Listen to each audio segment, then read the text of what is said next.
রুটি বা পরোটা দিয়ে খাওয়ার জন্য আজ স্পেশাল একটা মুরগি রেসিপি আপনাদের সাথে শেয়ার করব। আশা করছি সবার কাছে অনেক ভালো লাগবে আর অনেক সহজও লাগবে। আসসালামু আলাইকুম everyone, welcome back to my channel. কেমন আছেন সবাই? আশা করি অনেক ভালো আছেন। খুবই মজার একটা রেসিপি শেয়ার করতে চলেছি, চাইলে আপনারাও বাসায় একবার ট্রাই করতে পারেন। সবসময় কিন্তু একইভাবে মুরগি খেতে ভালো লাগে না, তো মাঝে মাঝে একটু ভিন্ন স্বাদ পেতে হলে রান্নারও পরিবর্তন করতে হয়। দেখেই হয়তো বুঝতে পারছেন আজকের রান্নাটা কতটা টেস্টি হয়েছে। আর দেখতে যেমন লোভনীয় হয়েছে, খেতে কিন্তু তার থেকে বেশি মজার। তো চলুন ভিডিওতে একটা লাইক দিয়ে মূল রেসিপিতে চলে যাই। আমি চুলায় একটি কড়াই বসিয়ে দিয়েছি, আর কড়াইটা যখন গরম হয়ে গিয়েছে তার ভিতর দিয়ে দিয়েছি পর্যাপ্ত পরিমাণে রান্নার তেল। আর তেলটাকে ভালো মতো গরম করে নিয়েছি। এখন আমি মুরগির মাংসগুলোকে লবণ হলুদ মেখে নিয়েছিলাম। আর দেখতেই পাচ্ছেন আজকের মাংসটা আমি একটু ছোটো সাইজ করে কেটে নিয়েছি, যেহেতু আমি পরোটার সাথে সার্ভ করব তাই একটু ছোটো সাইজ করে কেটেছি। আজকে আমি প্রায় 2 কেজির মতো মাংস রান্না করব। তো প্রথমে আমি অর্ধেকটা মাংস অ্যাড করে দিচ্ছি কড়াইয়ের ভিতরে, এটাকে ভেজে নিব। তারপর আমি অবশিষ্ট যে মাংসগুলো থাকবে সেগুলোকে ভেজে নিব। তো একটা সাইডে যখন কিছুটা কালার চলে এসেছে তখন আমি উল্টিয়ে দিচ্ছি। খুব সুন্দর একটা কালার করে আমি উল্টে পাল্টে মাংসগুলোকে ভেজে নিব। আর ব্রয়লার মুরগি কিন্তু এমনি রান্না করার থেকে ভেজে রান্না করলে এমনিতেই অনেক বেশি টেস্টি হয়। আপনারা চাইলে সাদা ভাত বা পোলাওর সাথে কিন্তু এই রেসিপিটা সার্ভ করতে পারেন। আজকের এই চিকেন রেসিপিটা সবার কাছেই কিন্তু অনেক বেশি ভালো লেগেছে, আর সবাই খুবই প্রশংসা করেছে। আমার বিশ্বাস আপনাদের কাছে অনেক বেশি ভালো লাগবে। তো এখন ভাজা হয়ে গিয়েছে, আমি একটা স্ট্রেনারে করে তুলে নিচ্ছি তেল ঝরিয়ে। এই মাংসগুলো আমি যেইভাবে ভেজে নিলাম বাকি মাংসগুলোকে আমি একইভাবে ভেজে নিব। সবগুলো মাংস ভাজা হয়ে গেলে আমি প্যানটাকে আবারও পরিষ্কার করে এর ভিতর পর্যাপ্ত পরিমাণে তেল দিয়েছি। তারপর আমি এর ভিতর অ্যাড করে দিচ্ছি কেটে রাখা আলুগুলোকে আমি শুধু লবণ মেখে নিয়েছিলাম। তারপর বেশ কিছু সময় একটু ভেজে নিব। ভাজা হয়ে গেলে আলুগুলোকে আমি কড়াই থেকে তুলে নিচ্ছি। অবশিষ্ট তেলের ভিতরে আমি অ্যাড করে দিচ্ছি পেঁয়াজ কুচি। আমি এখানে 1.5 কাপের মতো পেঁয়াজ কুচি ব্যবহার করেছি।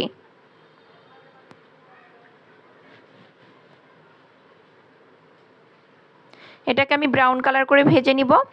ব্রাউন কালার হয়ে গিয়েছে, অর্থাৎ বেরেস্তা হয়ে গিয়েছে। এখন অর্ধেকটা পরিমাণে পেঁয়াজ বেরেস্তা আমি তুলে নিচ্ছি।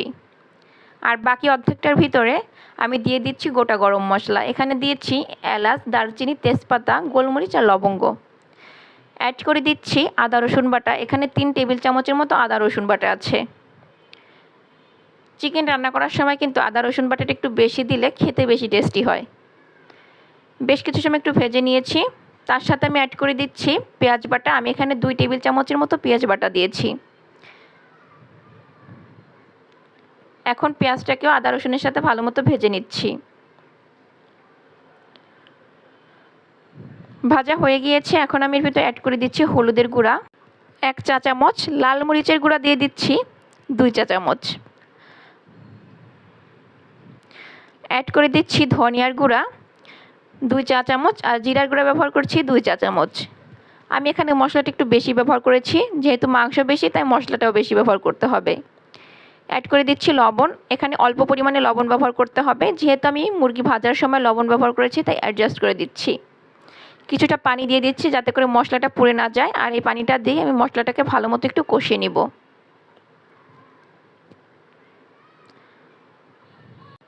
মশলার উপরে যখন তেল ভেসে উঠবে তখন বুঝতে হবে মশলাটা ভুনা করা হয়ে গিয়েছে। এই পর্যায়ে তেল কিন্তু ভেসে উঠেছে। এখন আমি ভেজে রাখা চিকেনগুলো অ্যাড করে দিচ্ছি, আর যে আলুগুলো ভেজে রেখেছিলাম সেই আলুগুলোও দিয়ে দিচ্ছি। এখন মশলার সাথে চিকেন আর আলুটাকে ভালো মতো অ্যাডজাস্ট করে নিচ্ছি। আজকে সবাই মিলে সিদ্ধান্ত নিল যে আজকে রাতের খাবার হবে পরোটা আর চিকেন। তো ভাবলাম এইভাবে রান্নাটা করি। তো সবাই খেয়েই মাশাআল্লাহ প্রশংসা করেছে। তো আমি বেশ কিছু সময় একটু ভুনা করে নিয়েছি মশলার সাথে মাংস আর আলুটাকে।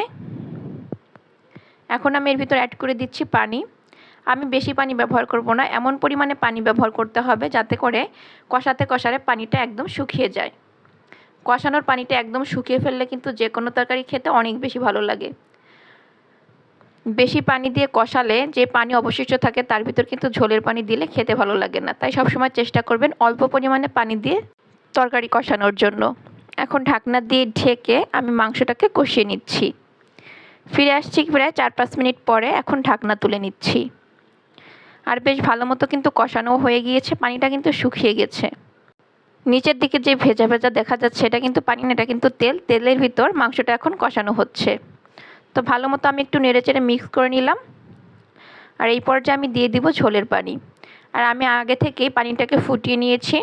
অবশ্যই চেষ্টা করবেন কষানোর পরে মাংসের ভিতরে সবসময় গরম পানি দেওয়ার জন্য, এতে করে কিন্তু মাংসের স্বাদটা অটুট থাকে। তো আমি প্রথমে কয়েকটা কাঁচামরিচ দিয়ে দিচ্ছি। এখানে আমি 5-6টার মতো কাঁচামরিচ দিয়েছি। তারপর অ্যাড করে দিচ্ছি গরম পানি। আমি এখানে চিকেন সমান সমান করে গরম পানিটা ব্যবহার করছি, যেহেতু আমি খুব বেশি পানি রাখবো না, অর্থাৎ ঝোল রাখবো না। যেহেতু পরোটা দিয়ে খাওয়া হবে তাই এটাকে ভুনা ভুনা করেই রান্না করব, তাই পানির পরিমাণটাও একটু কমিয়ে দিচ্ছি। আপনারা যদি ঝোল ঝোল রান্না করতে চান সেক্ষেত্রে পানির পরিমাণটা একটু বাড়িয়ে দিতে পারেন। এখন ঢাকনা দিয়ে ঢেকে আমি রান্না করে নিচ্ছি। ফিরে আসছি প্রায় 7-8 মিনিট পরে। পানিও কিন্তু অনেকটা শুকিয়ে গিয়েছে। আর এখন আমি এর ভিতরে অ্যাড করে দিচ্ছি গরম মশলা আর ভাজা জিরার গুঁড়া। আর আমি যেই পেঁয়াজ বেরেস্তাটা আগে থেকে তুলে নিয়েছিলাম সেই পেঁয়াজ বেরেস্তাটা এর ভিতর দিয়ে ছিটিয়ে দিচ্ছি। 1 টেবিল চামচের মতো অ্যাড করে দিচ্ছি ঘি। ঘিটা দিলে মাংসের ভিতরে কিন্তু খুব সুন্দর একটা অ্যারোমা আসবে, খেতে অনেক বেশি ভালো লাগবে। আপনারা চাইলে এটা স্কিপ করতে পারেন, আবার চাইলে এটাকে ব্যবহার করতে পারেন। এখন মাংসটাকে বেশ ভালো মতো নেড়েচেড়ে মিক্স করে নিচ্ছি। তারপর আমি আরও মিনিট খানেকের মতো রান্না করে নিব, যাতে সব কিছুর অ্যারোমা মাংসের ভিতর ভালোভাবে পৌঁছায়।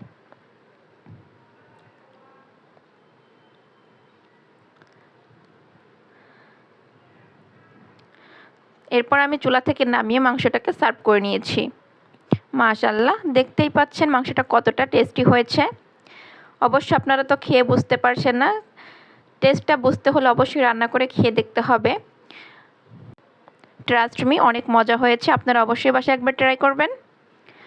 তো আজকের মতো এখানেই বিদায় নিচ্ছি। এতক্ষণ যারা আমার সাথে ছিলেন সবাইকে অসংখ্য ধন্যবাদ। ভিডিওটি ভালো লাগলে অবশ্যই লাইক, কমেন্ট, শেয়ার করে পাশে থাকবেন। সবাই ভালো থাকবেন, সুস্থ থাকবেন। আসসালামু আলাইকুম।